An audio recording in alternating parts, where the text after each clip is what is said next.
ನಮಸ್ಕಾರ ಸ್ನೇಹಿತರೆ, ಎಲ್ಲರೂ ಹೇಗಿದ್ದೀರಾ? ಚೆನ್ನಾಗಿದ್ದೀರಾ ಅಂತ ಭಾವಿಸ್ತೀನಿ. ರಾಯರ ಆಶೀರ್ವಾದ ಚೆನ್ನಾಗಿರಿ. ಎಲ್ರಿಗೂ ರಾಯರು ಒಳ್ಳೇದು ಮಾಡಲಿ.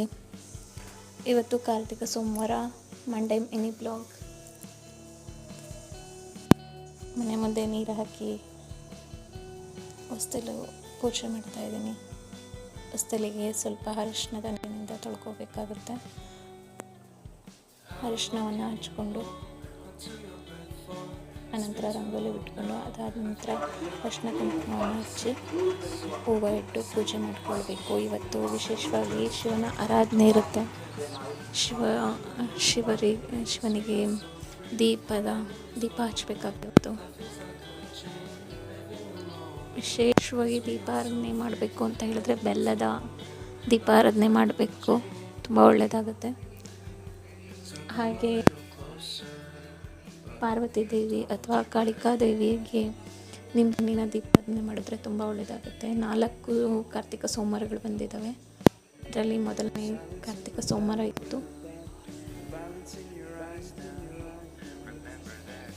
ಸಂಜೆ ಎಲ್ಲರೂ ಹೊಸ್ತಿಲಲ್ಲಿ ಮತ್ತು ತುಳಸಿ ಕಟ್ಟೆ ಹತ್ರ ದೀಪವನ್ನು ಹಚ್ಚಿ ಶಿವನ ದೇವಸ್ಥಾನ ಅಥವಾ ಪಾರ್ವತಿ ದೇವಿಯ ದೇವಸ್ಥಾನಕ್ಕೆ ಹೋಗಿ ದೀಪಾರಾಧನೆ ಮಾಡಿ ತುಂಬ ಒಳ್ಳೆಯದಾಗುತ್ತೆ, ತುಂಬ ಶ್ರೇಯಸ್ಸದು.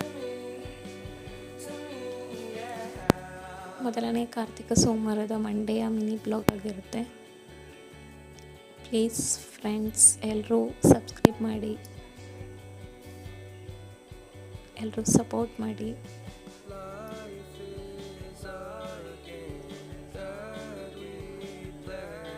ದಯವಿಟ್ಟು ಸಬ್ಸ್ಕ್ರೈಬ್ ಮಾಡ್ಕೊಳ್ಳಿ. ಎಲ್ಲ ವೀಡಿಯೋಸ್ಗಳು ಫೋನಿಗೆ ನೋಟಿಫಿಕೇಷನ್ ಬರುತ್ತೆ.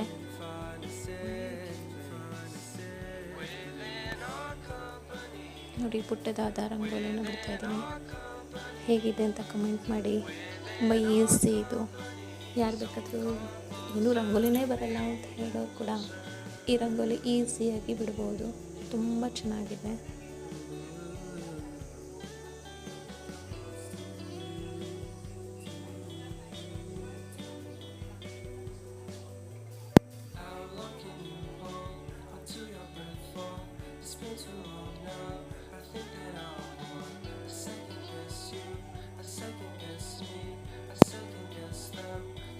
ಓಕೆ ಫ್ರೆಂಡ್ಸ್, ನನ್ನ ವೀಡಿಯೋಸ್ಗಳನ್ನ ನೋಡ್ತಾ ಇರಿ, ಲೈಕ್ ಮಾಡಿ, ಸಬ್ಸ್ಕ್ರೈಬ್ ಮಾಡ್ಕೊಳ್ಳಿ.